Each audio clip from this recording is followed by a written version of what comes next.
Next on Worcester News tonight, Worcester's preliminary election is 3 weeks away, and candidates are working to make themselves known. Plus, 2 iconic city landmarks are gone. Now, new businesses will replace them in Worcester's Canal district.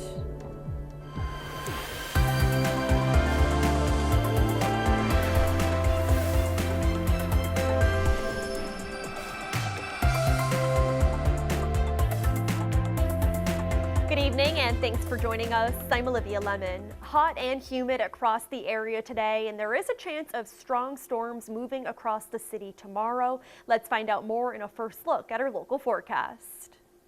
Beautiful day here. The front that went through yesterday pushed way offshore, took the thunderstorms with it, but it comes back as a warm front to our west. Look at this arcing area of thunder and drenching rain. You have more thunderstorms in southern Pennsylvania, Washington, D.C. These are going to reform or even hold together coming at us tonight. Outside this evening, no problem. Temperatures are only slowly falling from the high temperature of 85. The moon's coming up about midnight or so, 10:30. The moon comes up at 10:30. It'll be about 70 degrees at that time.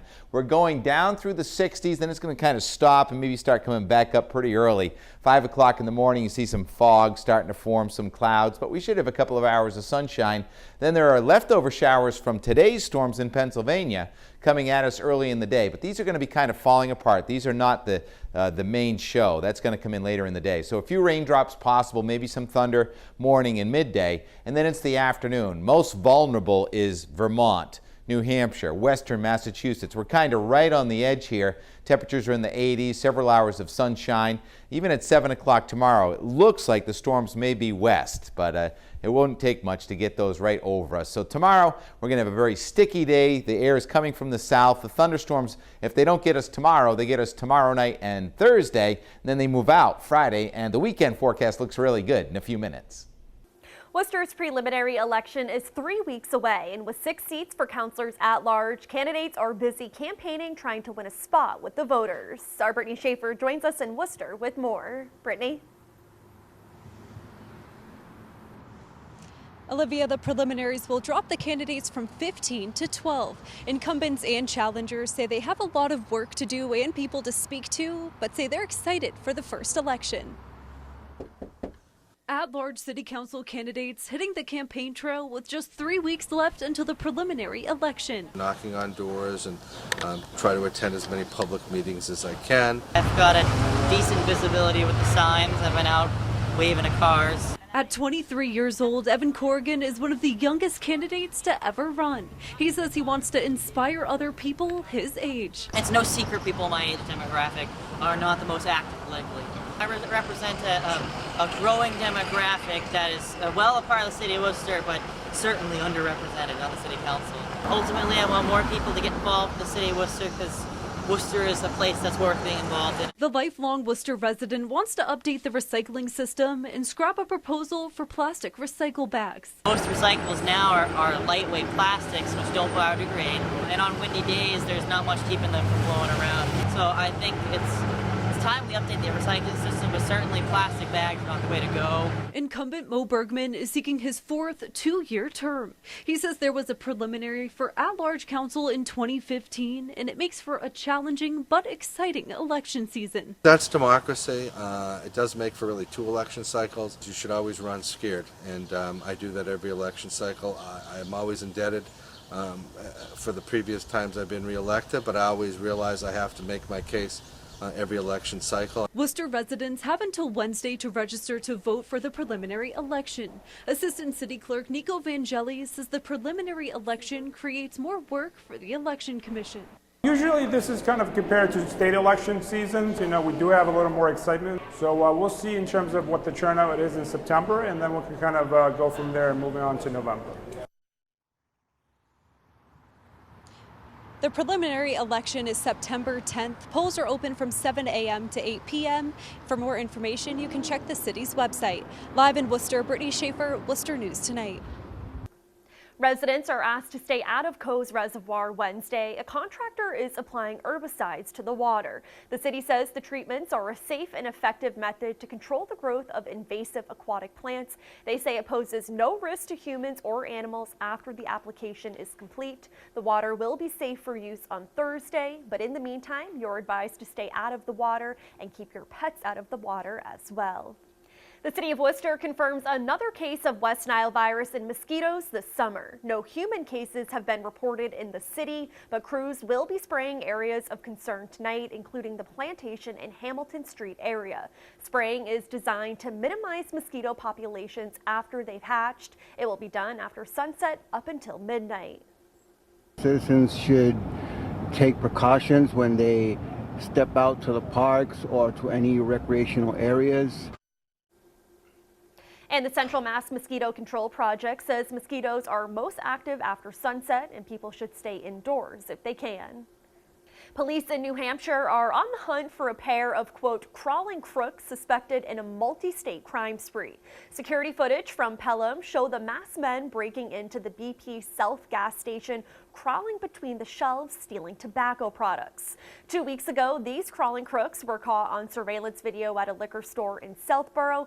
Investigators said they wanted to avoid being seen from the outside. This appears to be a, quote, regional crew of criminals. Demolition crews on scene of Our Lady of Mount Carmel Church today. Actual demolition began as crews removed the stairs in front of the church. The remaining debris was cleared out of the way. The diocese says they plan on taking the church apart piece by piece.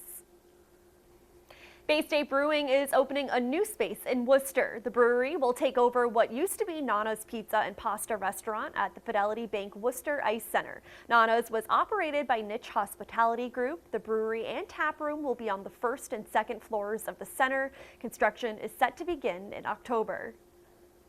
We're extremely excited to be here, to be in this section of the city. We've looked for, well, better part of 5 years for a location for our tap room. And this fell into our laps. This is probably the best opportunity we could have ever wished for. I'm here 4 to 5 days a week with my kid playing hockey, and the ice community has just been a great way for Chip and I. We've met here in the rinks throughout Worcester, and we're looking to expand the beer horizon within the city at the rinks. Niche also announcing they will be changing the dining and bar concept at Railers Tavern. All sports memorabilia in the tavern will go to decorate the new Bay State Brewing space at the Ice Center.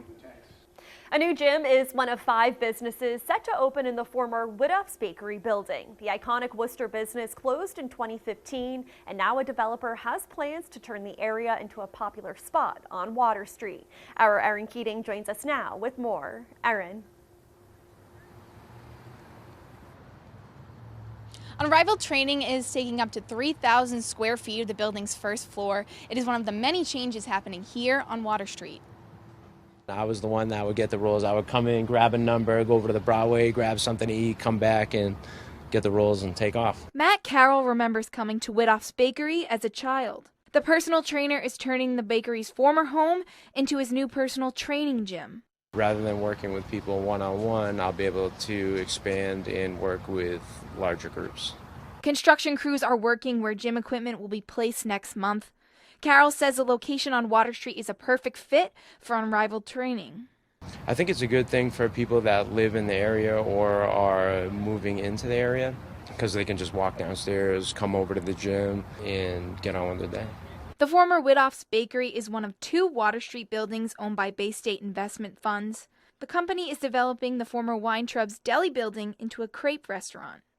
President Ed Murphy says he's hopeful these new businesses will liven up this section of the Canal District. Both businesses were failing when I purchased them. That's why they looked to sell the real estate. We tried to find new operators for both. We're bringing in unique solid tenants, and hopefully we can liven up this street. Both Murphy and Carroll are confident these new businesses will attract more crowds to the area. It's exciting to have new people come in, new ideas, and we look forward to what the new tenants bring. It'll be a fun atmosphere for people to come in, not only create a community, but have fun working out. Unrivaled Training is set to open its doors on September 15th. Murphy says he will announce the rest of the businesses taking up the building soon. In Worcester, Erin Keating, Worcester News Tonight. An Uxbridge Business Park will be home to a marijuana growing site. Cultivate has purchased land in Uxbridge for $2 million. The company will be able to expand its cultivation operation with the move to Uxbridge. The building there will also be used for product manufacturing, testing, and office space. Cultivate was one of the first East Coast recreational marijuana retailers to open last November.